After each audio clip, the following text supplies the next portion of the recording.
ఇది టూరిజం కోసమే కడుతున్నానని నమ్మించారు. అక్కడి నుంచి ఇటీవల కాలంలో కొన్ని వార్తలు వస్తే ప్రధానమంత్రి ప్రెసిడెంట్ వస్తే వాళ్లకు విడిది కోసం కట్టామని బుకాయించే పరిస్థితికి వచ్చారు. ప్రధానమంత్రి వచ్చినా రాష్ట్రపతి వచ్చినా నేవల్ గెస్ట్ హౌస్లో ఉన్నారు. చిన్న గెస్ట్ హౌస్ అది, మీరందరూ చూసుంటారు రూములు. వాళ్ళు ఎప్పుడు కూడా ఇలాంటి ప్యాలెస్లు కావాలని కోరుకోలేదు. కడాన వాళ్ళను కూడా బజార్లోకి తీసుకొచ్చే పరిస్థితికి వచ్చారు. నేను అడుగుతున్నా ఈరోజు రాష్ట్రంలో ఉండే ప్రజలందరినీ కూడా ఇతని మనస్తత్వం అర్థం కావడంలా. రాజు అనుకుంటున్నాడా, రారాజు అనుకుంటున్నాడా, చక్రవర్తి అనుకుంటున్నాడా? శాశ్వతంగా ఈ ప్యాలెస్లో కూర్చొని ఇప్పుడే నేను చూస్తే ఒక్కొక్క ప్యాలెస్ ఒక్కొక్క చాలా మామూలుగా మా వాళ్ళు ఇప్పుడే చెప్తున్నారు. అవన్నీ బిల్స్ చూడాలి, మీకు కూడా పెడతాం. టబ్బుకి ఎంత అయిందని, ఎంత ఖర్చు పెట్టారు? 36 లక్షలు. విలాసవంతమైన ఆయన ఆ టబ్లో పడుకోవడానికి 36 లక్షలు.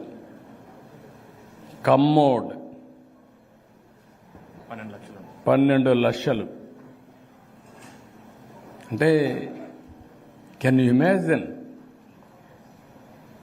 ఇక్కడ నేను చూశాను, ఇక్కడ 3 ప్యాలెస్లు కట్టారు. మొత్తం కలిసి ఇక్కడ చూస్తే ఎందాడ గ్రామ పరిధిలో సర్వే నెంబర్ 19లో మొత్తం 61 ఎకరాలు. ఇందులో 9.88 ఎకరాల్లో 7 బ్లాకులతో కూడిన విలాసవంతమైన భవనాలు నిర్మించారు. ఇది చూస్తే మొత్తం 19,960 చదరపు అడుగులు అనుకున్నారు, చదరపు మీటర్లు అనుకున్నారు. కడాన వీళ్లు చూస్తే 13,542 చదరపు మీటర్లు కట్టారు. 4 బ్లాకులు మాత్రం. ఈ 4 బ్లాకులు చూస్తే విజయనగరం బ్లాక్, అక్కడ ఏబిసి 3 బ్లాకులు దాంట్లో కట్టారు.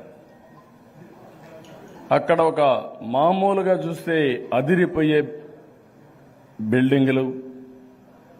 ఇది బిగినింగ్ మాత్రం మనం అనుకున్న 9.88 ఎకరాలు అనుకున్నది దగ్గర దగ్గర 18 ఎకరాల పైన ఆకుపై చేసుకున్నారు. ఈ కొండంతా కొట్టేశారు 61 ఎకరాల్లో. ఆ కొండను మీరు చూస్తే జపాన్లో ఈ టెక్నాలజీ ఉపయోగిస్తారు.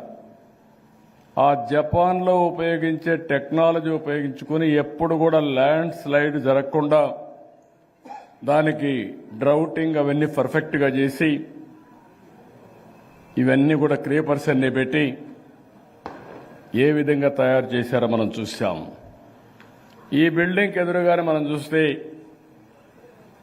బ్లూ ఫ్లాగ్ సీ, ఇది ఒక సుందరమైన ప్రాంతం. విశాఖపట్నంలో అన్ని బీచ్ల కంటే one of the best beach. నేను ఇప్పుడు వచ్చిన రోడ్డు అంతా బ్లాక్ చేసేశారు. ఎవరిని ఈ ప్రాంత సరిహద్దులకు రానియకుండా బ్లాక్ చేసి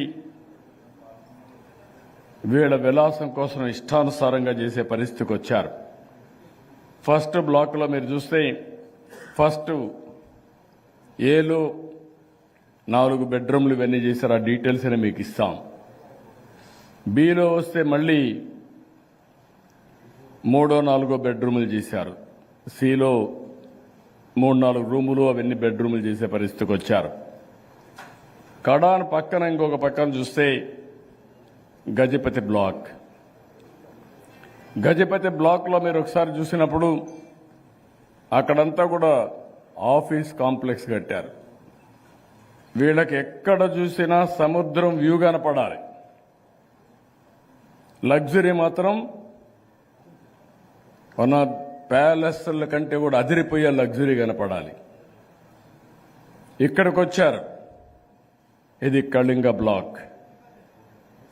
కళింగ బ్లాక్లో మీరు చూస్తే 300 మందికి కాన్ఫరెన్స్ పెట్టారు.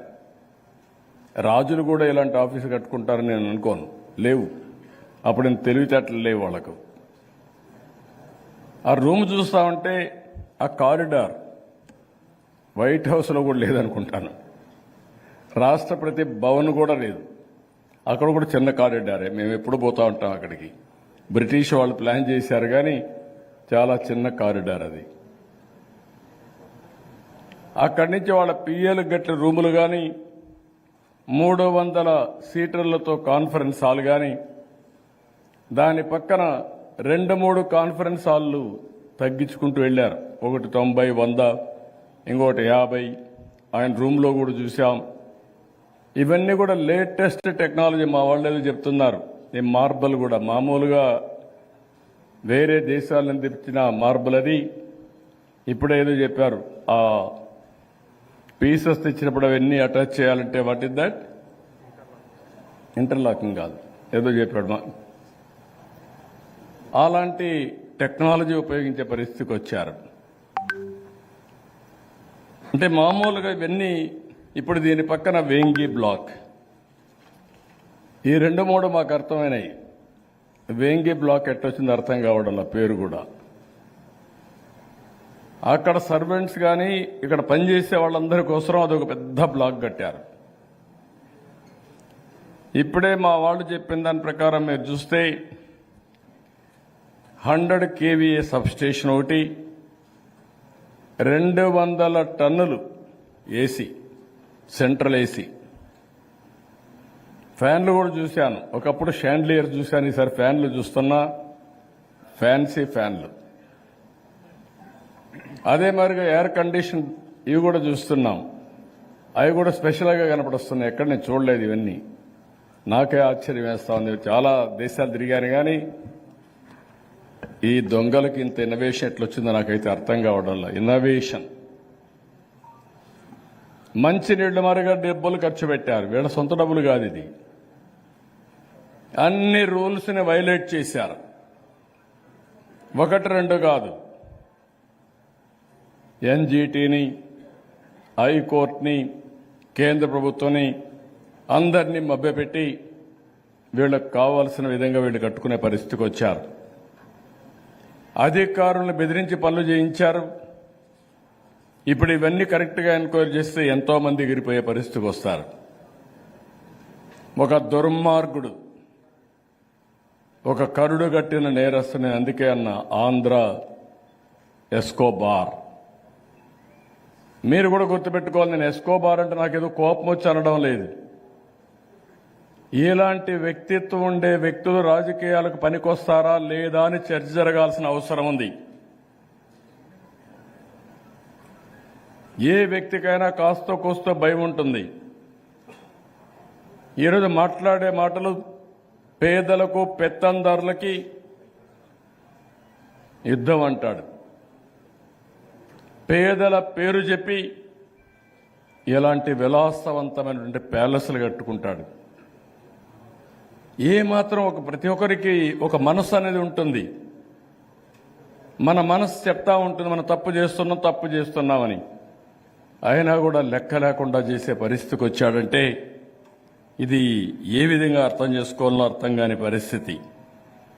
దీంట్లో కూడా నేను చూశాను. మొత్తం డబ్బులు ఇచ్చిన విధానం అవన్నీ కూడా చూస్తే అవన్నీ మీకు ఎప్పటికప్పుడు ఇస్తాం. కనీసం రోడ్లలో గుంతలు పడితే 500 కోట్లు ఖర్చు పెట్టుంటే ఆ గుంతలను పూడ్చేవాళ్ళం. 1-2 ఇష్యూస్ కాదు, ఇలాంటి కొన్ని వందల. అంటే ప్రజాధనం అంటే వీళ్ళకు లెక్కలేనితనం వచ్చింది.